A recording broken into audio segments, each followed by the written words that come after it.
So, hi, welcome to another What's Your Story? I'm Alex James, and today's guest is Joanne Early. Now, Joanne is the CEO for SAMMS, which is Support for Murder and Manslaughter. Obviously, Joanne's story is going to be a sensitive one, and we will just say hello, Joanne, and thank you very much for joining me today. And so, Joanne, first of all, should we talk a little bit about SAMMS and what they do? Hi, Alex. Yes, so SAMM is a charity that was set up many years ago to support people after there'd been a murder in the family. So it stands for Support After Murder and Manslaughter. It's been going strong for many, many years, and it's one of those charities that you don't know you need it until something terrible happens to you in your family. And we're instantly accessible. We have a team of volunteers who contact the bereaved within up to 72 hours. You can, if you're bereaved by murder or manslaughter, you can talk to someone who's actually been there. All our volunteers are bereaved in that way, and we know how important it is to be able to talk to someone who's walked down that road, who's walked that path, and has been there for a while, because you don't know what you need at the time. You don't know where to turn to or what advice to get. And, you know, our trained volunteers who've been there are very, very helpful and supportive at probably the worst time of somebody's life. Do the police, because I know when I used to work for Road Victims Trust, the police used to introduce us. So do the police introduce you, or do people have to find you? Well, you can... mainly people self-refer. They find us on the internet. Some police forces do recommend us. It'd be good if they did, wouldn't it? It would. So there are other support services out there that are recommended by the police as well. So that's one of the ways that people can find us, is through a family liaison officer who starts working with the family and can pass on our contact details, and then it's whenever that time is right for somebody to make contact with us, we will start to support them.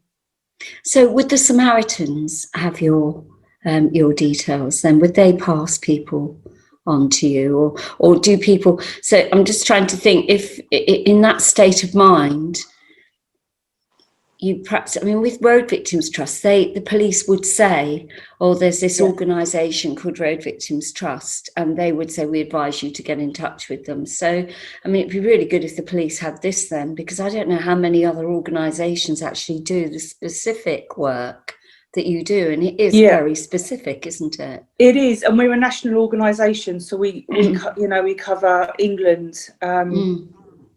We're national. There are other national support organisations out there that support people bereaved by homicide, murder and manslaughter. So it's a case of the police would pass on our details along with the other support organisations. So we are a peer support organisation. Nearly everybody who works there and who volunteers has been bereaved in this way. Right.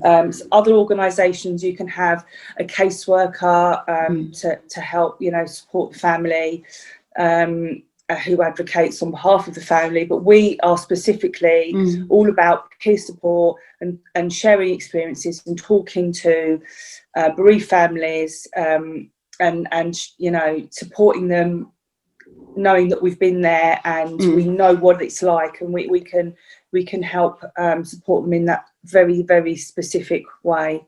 And although we might say, well, no to, even if it is a murder, it's not the same. People have different experiences. They've got their own frame of reference, whatever's going on in their family at the time, blah, blah, blah. That's right. But there is something really useful in having this thread of a connection. It might just be a light bulb moment when one of your volunteers says, and then this happened to me, and they think, you do get me. I can recognize that. Or, so you're not saying, we've all been through the same thing and we can help you because of that. What you're saying is there's similarities, and so they understand what you're going through from their own perspective and can support you through That's yours. right. No two people's experiences are exactly the same, and some people ask for specific it talks to people who have had very similar cases like theirs, but in the end, what helps is actually just a kind of that shared experience in general. So we know that peer support helps with the grief process. We know it reduces feelings of isolation. We know it helps with well-being, and knowing that you've kind of almost got a hand to hold while walking that path. Because we're talking about families that once this has happened to them, they enter into a criminal justice system that can last for years. And of course, you don't actually know what that it entails. Most families have never had that before. They've never experienced the criminal justice system, so they don't know what they're going into. And do you support sorry to interrupt you, do you support through inquest and everything? So you'd be there all the way through that process with them? So we would support them through a criminal justice process would include a criminal trial, perhaps, or an inquest process, or a hearing like a parole hearing, or a serious case review process, or a domestic homicide review process. So all the things that come with losing a loved one in this way, we would support them through those processes. So you were saying to me at the beginning, because I get that now, that all of your volunteers have been through this experience, and you were saying that you're mindful today because we've just had the anniversary of your son's death, but your son was murdered then. Can we talk a little bit about that? Yeah. So I don't know anything about it, so we'll just tell me whatever it is you feel you can. So my son Charlie was his name. He died at the age of 3 months old, and he was killed by my ex-husband at the time, and that was 12 years ago on Sunday, which is the 25th of October. And Charlie was a twin, so he's survived by his twin sister, who's now 12, and I can still remember that day like it was yesterday. It's something that never goes away. It's something that is always going to be very, very painful. But over the years, I guess I've learned to kind of organise my grief a bit. But I know this time of year is not a great year for me. I know that there are certain times of the year, like anniversaries, birthdays, all Christmas time is never the same again. You learn to kind of adjust your life around. Because of course he should be here. He should be here, and he should be growing up, and he would have been 12 and doing all those normal things that a 12-year-old boy would be doing. And, so people say time's a healer, and it is in one sense, but also the remembrance around the loss of my son also means it is still very painful. And, that's something I recognise in a lot of families that contact us is, they contact us from as little as 48 hours after a murder to sort of 10 years after, 20 years after a murder, because they recognise that they need to talk about it, and it's always going to be in your life. It always is in your life. It's just a case of trying to work around it because it's there. It's it's something, and we should recognise that our grief is there. It's forever. It's a life. Yes, it's a life process. I'm trying to. I struggle personally, and that doesn't mean that I'm anti it or I just think it's wrong or I don't. But I struggle with all this constant search for, and it feels like what we try to do as human beings generally is box grief up. We want the answer. We want to find the plan, the route through it. We want to be able to say, well, we've kind of, and that need is innate in us, because we can fix everything, but we can't fix death. And we have to face that. All of us will have to face a loss at some time, a death of somebody that we care about. And and I think these constant that it's almost like people writing things and they're constantly saying this is how I felt then, and then I learned that my grief actually grows with me, and actually it's so simple. And and I've been working with bereavement for nearly 40 years now, and it's so simple. We have to accept that when somebody is removed from our lives that we love, whether it's murder, whether they take their own lives, but when they are gone, there is a space, and that space is going to be with us forever. My experience is, and I don't know if you agree with me, people say to me, some days, even in the early days, even before you get to the 2-year so-called mark or whatever it is now, you have a better day. But that doesn't mean that better day is going to turn into a week of better days. You can have a better day, and just in the same way, 10 years on, 12 years on, 20 years on, you can have a day that takes you back to that first day because it's triggered, and it can be as raw as it ever was. And I think that's so true. What I'm trying to get people to grasp is that it's a lifelong journey.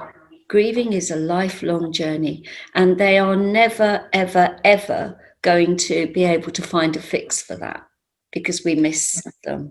And like you said, the events, and it might not even be an event, it might just be a lovely day, and you think, oh, I wish they could see this, I wish they were here.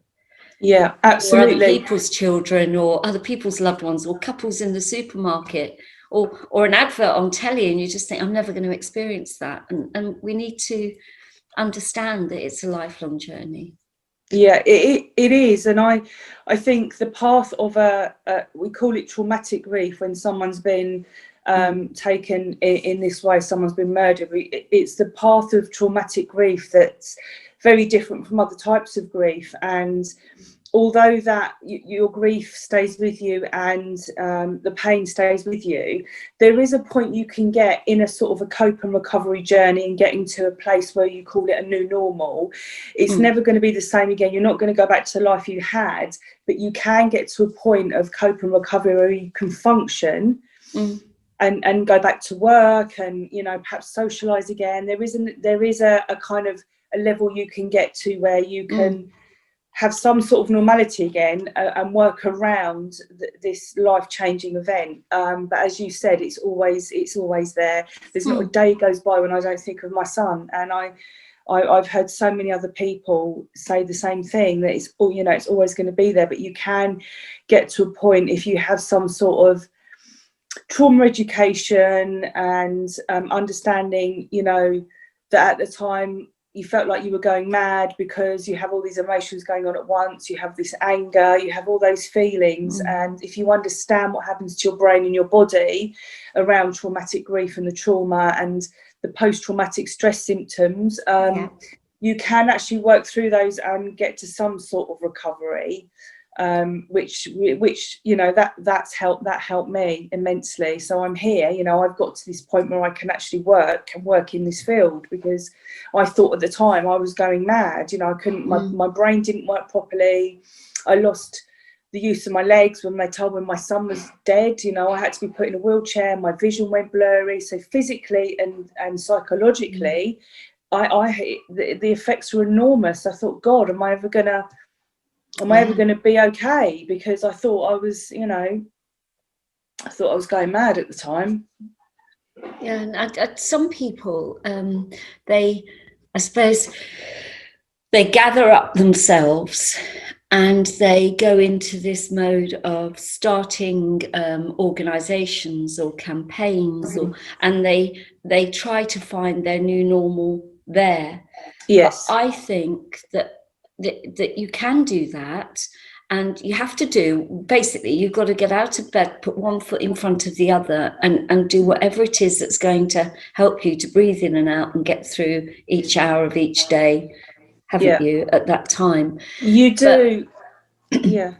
Sorry, and I think one of the reasons why people start up charities and campaigns is through their own personal experience of this type of loss. The system still isn't geared up to around victims' families. There's still, you know, there's still some things that could be improved upon, and people want to go and do that themselves because they've experienced the negatives from that. And you know, there's nothing wrong with that. A lot of people set up their own charities and want to help and make changes, and I think that should be encouraged. I think that's a positive thing. But also with that, you can say that that's we would talk about avoiding things and putting things in a box, and we're talking now then about avoidance behaviour. Now I've been an avoider with my own grief in the past and had to face it. It's much easier to say, right, keep busy, keep practical, keep going. I've got lots of things to do. Yes. Because it's less painful than actually going there and thinking about what happened to your loved one, what happened to Charlie all those years ago, the pain of the events surrounding his death, that awful pain. It's easier to have that avoidance. And you know, at the time the police were very good in one sense through the police investigation into my son's death, but I wanted answers around why they investigated it a certain way, what was the reasoning behind the policies and the procedures and the investigation.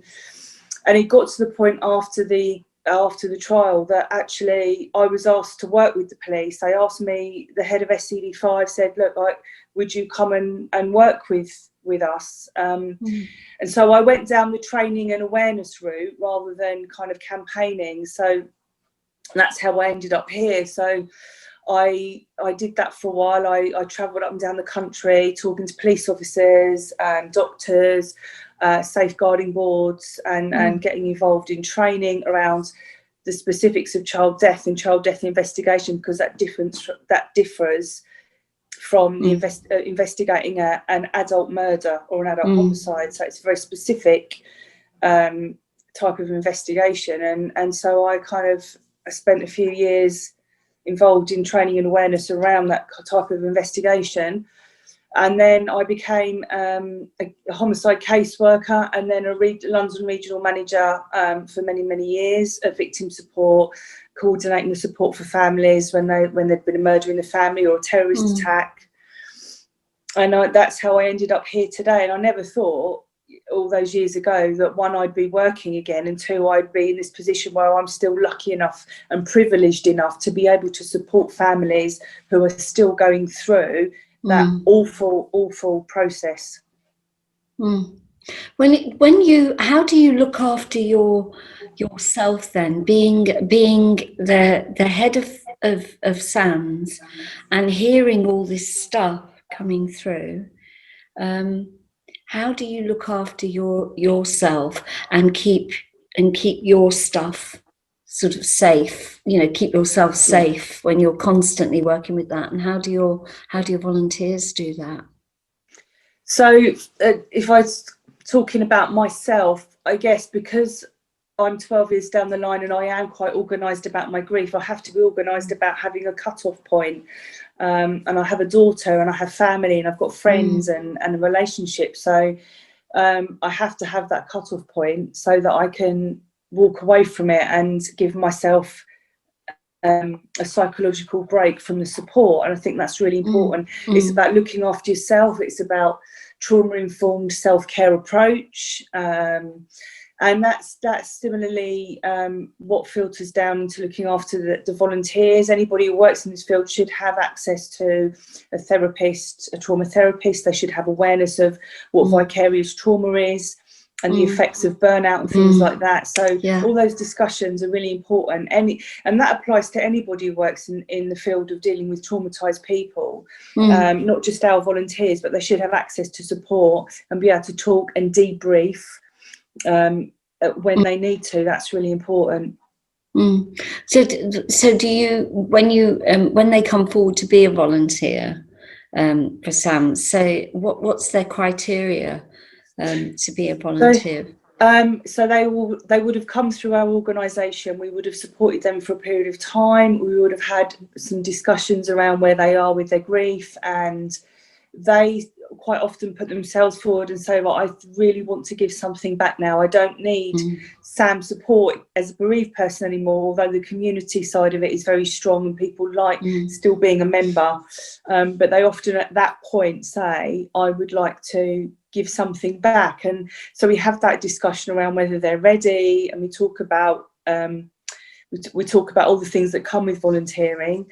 And then they have then if they're still okay and they still want to go ahead, then they go on our training course, they complete our training, and then we have another discussion and debrief afterwards. And then we allow them to support one person to start with, to see how that goes and talk that through and any issues out of that. And then as if everything's okay, then we allow them to support more people, but they are well looked after. And you know, like the cliche is, communication is the key. It's about having conversations and regular contact with volunteers just to make sure they're okay. And we know in this field as well that there are times when somebody in our organisation might be going through an anniversary, or might be, you know, it's a key time of year, and we have to recognise that and say, okay, just look after yourselves, kind of put the brakes on for a little bit, and that's absolutely okay.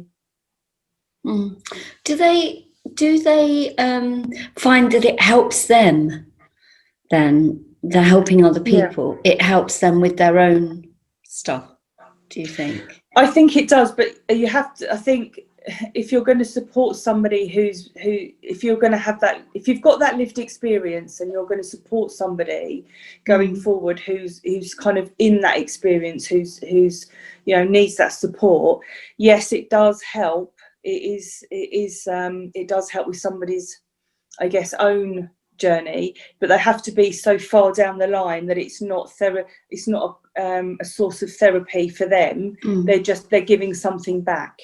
More so you're really mindful of them and why they're doing it. Yeah, absolutely. Yeah. I think, you know, there's like, as a counsellor, which is that, well, I started off with psychology and then went to do the counselling. And for me, I mean, nowhere on my agenda was to get involved with bereavement. It kind of came as things do into your life. But like, for instance, I knew that I would never want to work with abuse. So I'm really mindful, and I'm mindful of where my limits are. And, you know, for me, counselling now is kind of, I've done so many years of it, and I'm really lucky because you make a good network, don't you, of all different other therapists, and you move on and you change. And so I'm not immersed in the same thing that I was. But I think, you know, this is such a deep piece of work to be doing, isn't it? And for such a long time as well. So it's almost a community. It feels a bit like it's a community, like you don't want to be part of it, but you join it, and the support is for as long as you need it, I'm guessing, because as you say, ours can take a very, very long time. Yeah, I mean, you know, it's a club that no one wants to belong to, and we find that some people who become SAMM members are members for a long time. They like that access to that community feel. That's important for them to belong to a community where other people understand, and other people come through and we support them for a period of time, and then they don't feel they need us anymore, and they're happy to just walk away, and that's fine too. So, you know, so I know it's not as the same, but it's similar to the work that I was doing with road death then. So you stay with them while they need you, and it could be that somebody only wants you to stay with them just until inquest, or even just for those first few weeks. It's really up to them. And then they come back in afterwards. So if they decide, actually, I want to go back there, this is not working for me on my own, so they can key back in. They absolutely can. And there might be key points in a person's life when they need to come back in. So a parole hearing or something to do with probation down the line, you know, years down the line, you're still having to deal with that criminal justice process. And it's really important that people can still have access to that help and support during those key times. So for you as a mum, you've got your little girl who, how did you manage to, I'm not saying it's special because it's twins, but I also have twins. I couldn't imagine how that must have been to have one left to bring up. But you also had to continue to be a mum because they were so young. I think, yeah, I mean, I don't know how I did it. If I'm honest, at the beginning, I just don't know how I functioned in those early days. And I think I just did it. I just almost went into kind of automatic mode. I've got a child to look after who's very young. I've got to make sure she's all right. Did you have good support? Because this was your husband that was guilty of doing this. So you've lost your husband and your child. So did you have good support in your family? Yeah, my family were absolutely fantastic. My friends were brilliant. You know, I had a really good support network around me. I really did. And that's what got me through, you know, that it was, phenomenally difficult. And I'm acutely aware that not everybody has that. And that's why I feel it's important to have support there for people who don't have a good, strong network, who don't have, you know, family around them. And quite often this a situation like this actually splits families up. You know, and it was difficult because we also didn't get justice for Charlie because my ex-husband wasn't convicted of murder in the end. It was a very, very difficult, that was very difficult to come to terms with. He did go to prison. He got found guilty of GBH, but he did not get convicted of murder. And those types of cases are very, very difficult to prosecute because it was known as a shaken baby case at the time. We call it now abusive head trauma. It's not called shaken baby anymore. But they're quite difficult. They can be difficult to prosecute. Those types of cases. So, yeah, I think I just had to go into autopilot after a while and just make sure my daughter was fine and just keep going really. And then, I mean, it did take me about 3 years after Charlie's death to really kind of, if I'm honest, 3 years plus for the shock to kind of kind of diminish.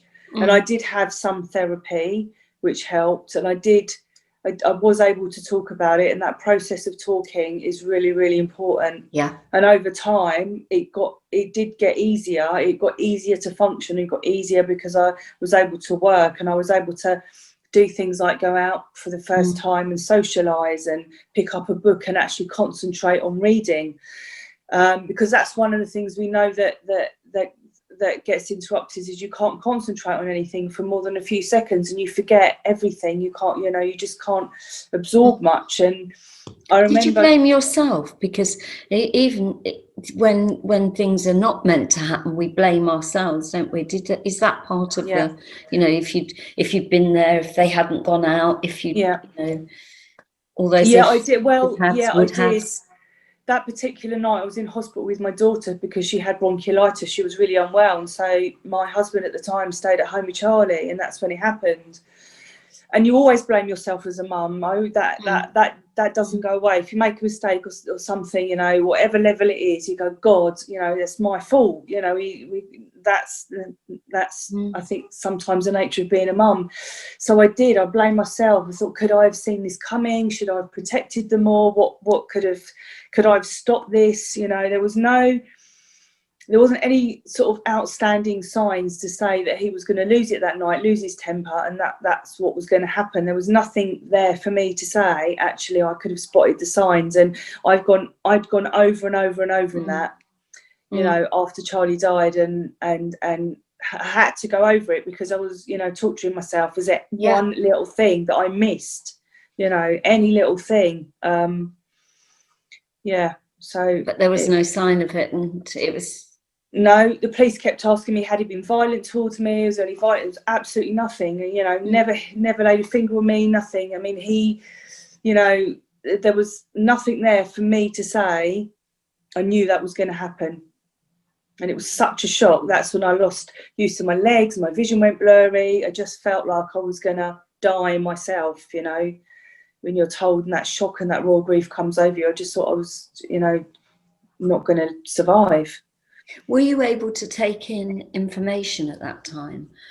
Not really, but I knew that early on, and I thought, right, I'm going to write everything down. And I remember being in hospital before the life support machine was turned off, and all these strangers were coming in telling me about his prognosis and things like that. And I thought, I can't take this in. I just grabbed a napkin and a pen and started writing notes down on a napkin, thinking I've got to write this down because this isn't going in. You know, somebody needs to take notes for me almost.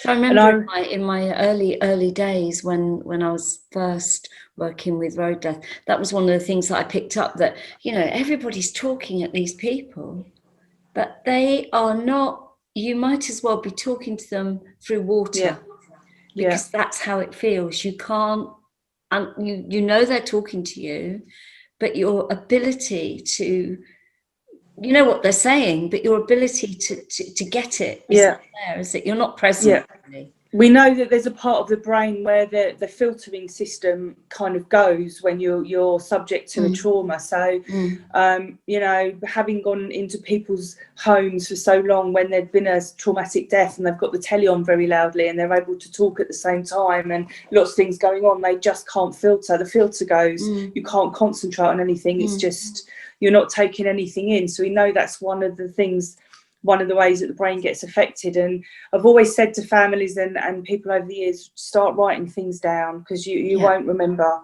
Just, you know, and that's normal. It's normal that you're not going to remember. Your memory's going to go. Your memories, the part of your brain that stores memories in order, that gets mucked up. It's like going into a library and pulling the books off the shelf that are all in order and just kind of throwing them about, because that's what's going on in your brain. You know, I couldn't remember key things. I couldn't remember holidays I'd had with my ex-husband and things like that. So there was parts of my brain that had blocked out memories. And I thought I was going mad. So that's a survival, isn't it? It's a really? survival, yeah. And it's funny how in the end, when I kind of got my concentration back, I decided I wanted to do a degree with the Open University. And I think my concentration came back so severely that I managed to get distinction in everything in my first year, because my brain was just absorbing everything. And I still don't know how I managed that, but it you know, I think I'd come through that other side of that kind of post-traumatic stress symptoms, and, you know, having dealt with those and, you know, kind of recovering from those over a period of time, I thought I really want to do something. You know, so your mind was open to something else. Yeah. Yeah. So with your daughter, does she know what happened to her brother? Is she aware of what happened? She is. So she was told when she was young, about 3. Well, I had to say to her, I had to have that conversation that she had a brother that's no longer here, and so the details were for her level of understanding at that time. It was almost like getting help with a script. So we know that it's useful, as painful as it is to tell a child why that person's no longer there, especially in horrific circumstances. We know it's the right thing to do, and all the experts have said you must tell a child, don't sugarcoat it, just tell them for their level of understanding. Because if you don't, they get it somewhere else later on. They get it somewhere else. They're able to grow with the story and ask questions as they go along, so it's not a shock when they're 16 and they Google it. You know, because that has much more of a detrimental effect if you lie about it or you pretend it hasn't happened. And also it opens the door, doesn't it, for you to be able to talk about him with her.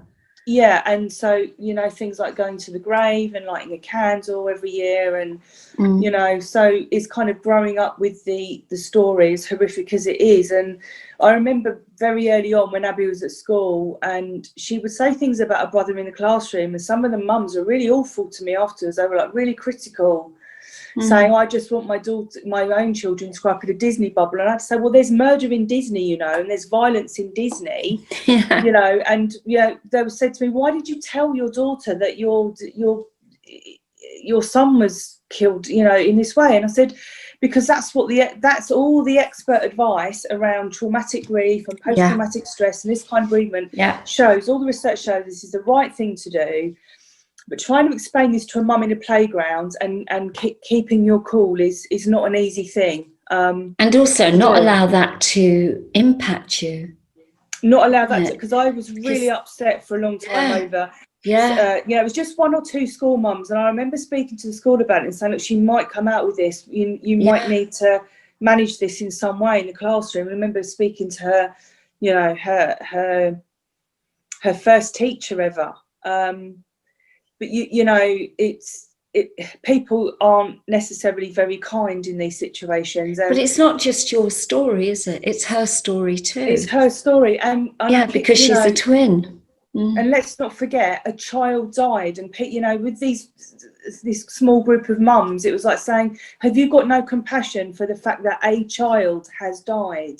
But you've chosen to criticise me as a mother for telling my daughter that, the situation, because that's in her best interest. But it's fear, isn't it? And I've got this kind of image that I'm trying to get people to understand about grieving people, and that is that when somebody is grieving, they're in the pool, and the ripple of how that is affecting them ripples out to their circles of friends. Where you are in the ripple is where you get the impact.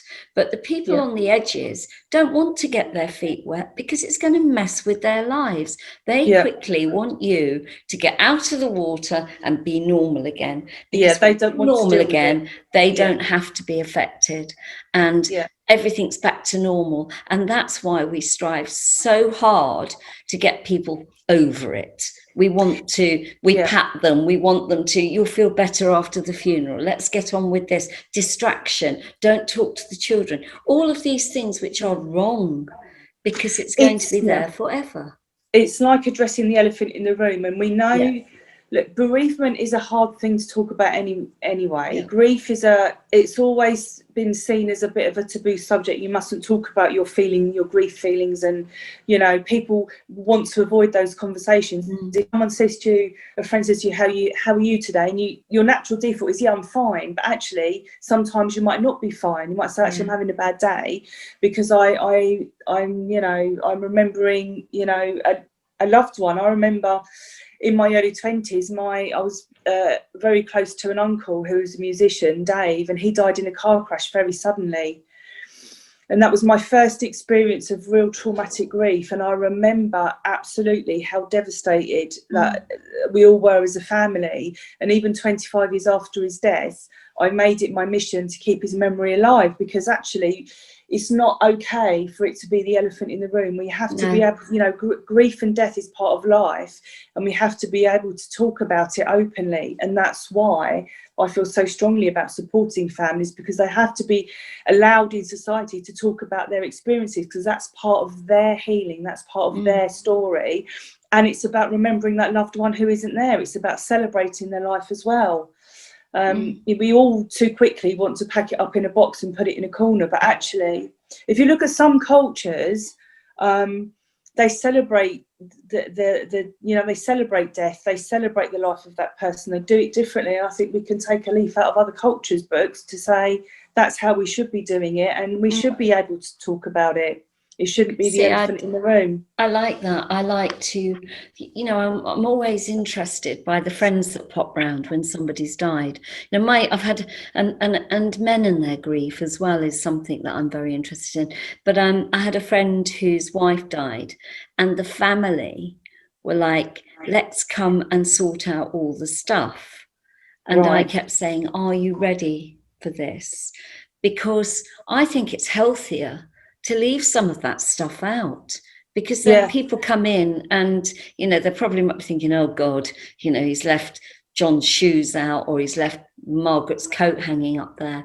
But for him, it's a comfort. She was here. She was definitely here. That's her coat. And it also, I think it would be nice if they could say, is that Margaret's coat? I often think of her when I go out. I like to just touch it. Or why do we rush in and sterilize the space where somebody we loved was, because we don't want to upset other people, or we want to seem that, look at us, we're doing great, forget them, we're rolling on with our lives. And that's what other people want us to do, so that they don't have to stand with us. I think bad place. If I was going to, following on from what you've said, if I was going to give a person a piece of advice about how to, what to say, or how to communicate with the family after a traumatic death, I would say one of the first things is ask them about the person who's died. quite over the 10 years I've been doing this, and I've been into many houses, many living rooms with grief-stricken families with that very raw grief, and the murder's just happened, and there's a picture and a candle of that person who died, and I say, tell me about him. Isn't that a lovely picture of James, or isn't that a lovely picture of Sally? What was she like?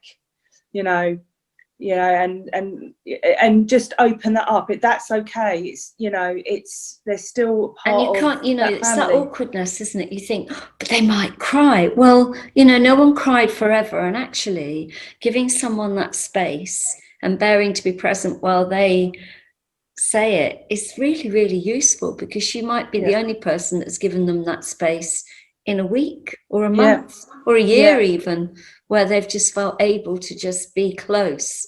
Because there's also something about the pain, isn't there? I've been talking to people about the pain of grief, and how there's something about, you don't want to move away from the pain, because the pain keeps you close to it, and when the pain's not there, you know that you're moving on.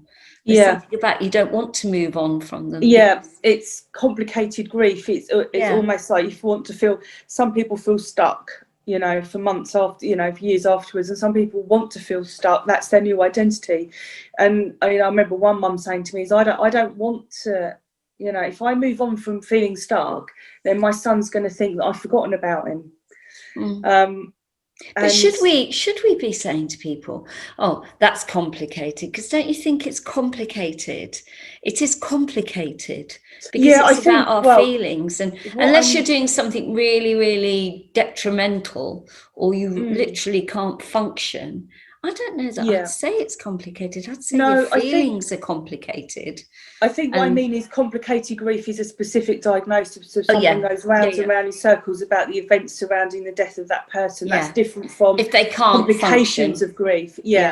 But it's, you know, people's perception of that is interesting, because I remember having a conversation with a journalist once who rang me up, and she was working with two mothers who'd struck up a friendship because both their husbands had killed their children and killed themselves. So both of these mums were left without their children, and their husbands had killed themselves, and they struck up this friendship. And so they I think they wrote a book together, but they did an article. They were interviewed, and this journalist phoned me up, and she said, oh, I think one of them needs a lot of help. I think she needs some therapy, because she's going to her children's graves every day just to say, you know, to talk to them and say hello. And I thought, well, that's her way of processing her grief. If that's what she wants to do, why should we try and fix that? Why should we say she needs a therapist? If that's her way of coping, then, you know, she was past childbearing age. So there was, you know, for her, going there and remembering her children was a comfort to her. I think years ago, when I was, I mean, it's years ago, I'm going back maybe 20 years ago, I was working with a family, and the husband wrote to me, because I used to have this online, and it started with an MSN group. I don't know if you remember MSN, but we didn't have computers at home. So somebody in America whose son had killed himself found me on MSN and asked me if I would do this chat room. And I was so amazed that I could talk to people in America that I did this chat room, but it got too big and I just couldn't. And all sorts of other things started to come in, like, how do we know the people that are in the chat room or who they say they are, and all this sort of stuff. So I started doing the emails, and I remember this man wrote to me and he said, I don't want to go to the doctor about my wife, because I don't want them to say that she's going insane. But our child has died, and we buried them in the churchyard, which was near to the house. She has twice taken a spade and said she's going to go and dig him up, because she can't bear that he's under the ground and it's the changing seasons. And also she's got blankets that she goes and takes and covers the grave up. Do you think that she's gone crazy? At the same time, I'd also received other letters of a similar sort of nature. And I said, no, I don't think she is. But has she actually tried to dig up the child? No. It's the feeling, and she needs to keep talking about that. It's the expression, and what a great relationship you must have that she's trusted you to tell that, because I reckon there must be hundreds of thousands of mums who have felt that, wanted to say it, but haven't got a place to put it because they don't want people to think I'm going mad, or they want to go and, you know, so going to the grave every day, or I think you have to do, don't you? Whatever you can do. Yeah, and I helps, think, but you've got to talk about it. That's the key thing. You've got to talk about it, and you've got to be, talking is the key thing. And I think people can be very judgmental about people's behaviours and feelings around death and grief, and you know, it's going back to the thing of we need to fix them, you know. And who is another person to judge somebody's behaviour around their grief? I think it's as long as you talk it through, and you talk through the reasons why you feel like that. That's the key thing, isn't it, Joanne? Talking. So, you know, just having a safe place to be able to talk through the stuff. Because then, like we started in the beginning with your volunteers, some of the thoughts that people are having that they're perhaps not able to express because they're frightened to say them, because they think people are going to think I've lost it completely.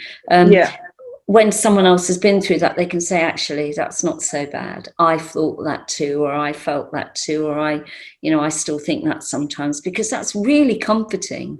And then if you're continuing, obviously, if you're continuing to have things, you can go to your GP and talk about it. But I think what worries me is this pressure on people not to talk about things that they are frightened to share, because they've never been through something like this before. So, you know, so that's where, if you've been through it, you can communicate with people.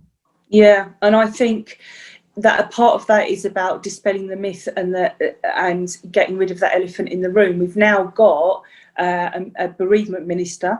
We have Grief Awareness Week coming up in December. We've got all these things which say it's okay to talk about this. Your grief is acknowledged. We have a bereavement minister. You know, we have, it's, you know, it's out there, and so don't be afraid to talk. You know, it's. So we're getting better. You think we're getting better at it than we were 12 years ago when this happened? Yeah, I mean, particularly because mine was a child. That's another terrible taboo. You know, you don't talk about a child that's died. And I make a point of it every year. I always put pictures up on Facebook, and I talk openly about my son and you know, the fact that he's not here anymore.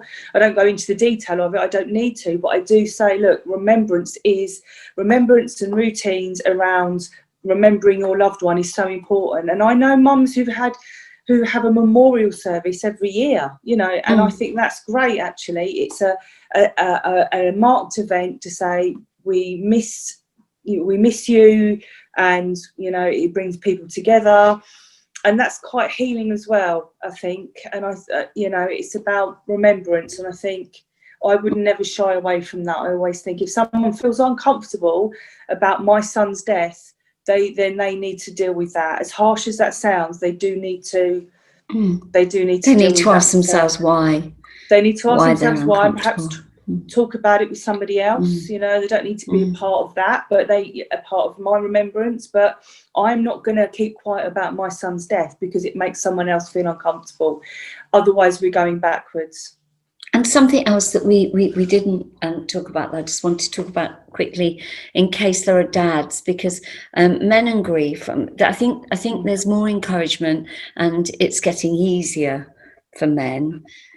But there's always been this thing about, you know, if you're a couple and your child's murdered, the man's looking after the woman. There's always that kind of thing there, and you know, be strong. You're the man. You're the dad. It's about saying, I think there are, you know, I've done some things in the media. I've talked. I've done some live events with dads and men who are grieving, and you know, it's about getting that message out there. It's just okay to talk about it. It really is okay to talk about it. You know, no matter what your circumstances are, and we need to encourage men to talk about their grief more. And I think part of that is could be highlighted in Grief Awareness Week. It's, we still have a lot more work to do around that, but the message should be the same. It's okay to talk about it. In fact, it will help. It's good to talk. Because so many of them go into protection role, don't they? And they've got to continue to keep. And in many cases, I mean, I know you get so much time out now for bereavement, but in many cases they have to go to work, keep the family together, keep things rolling.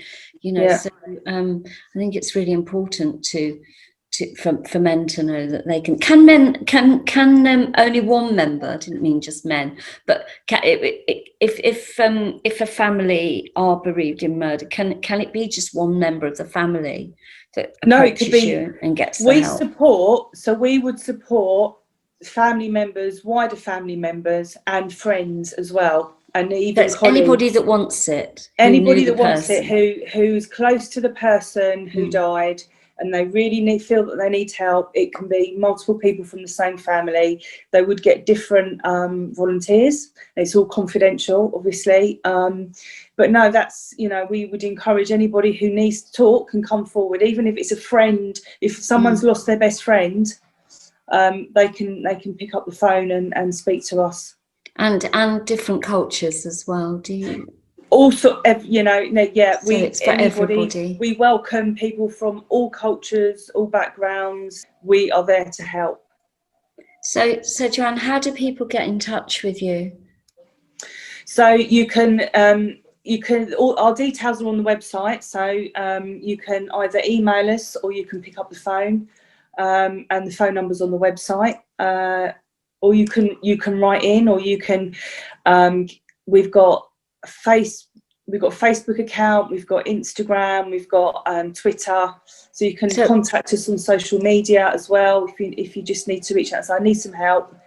Can someone give me a ring? So you can. There's lots of different ways. What's the website? So that's SAMM. That's SAMM. So SAMM.org.uk. Oh, thanks, Joanne. And Joanne, thank you so much for sharing a bit of your story and the lovely work that SAMM does. And well done to all of your volunteers and people that put organisations like that out there and help people. And hopefully we'll keep in touch. And thanks, we can chat again. Yeah. Thanks. Thanks, Joanne.